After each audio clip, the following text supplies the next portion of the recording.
Pavidhiyo iyo, kana uri munhu anonyatsogona kuongorora nekunzwisisa, munhu anogona kuona achinzwisisa, vidhiyo iyo ichakubatsira kupatsanura musiyano uripo pakati pemukomana nemusikana vasisiri mhandara.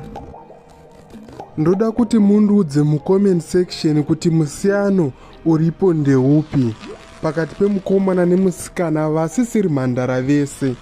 Pakati pavo pane anonyanya kureceiva damage kudarika umwe, zvekuti akaramba achizviita pane anonyanya kudamejwa.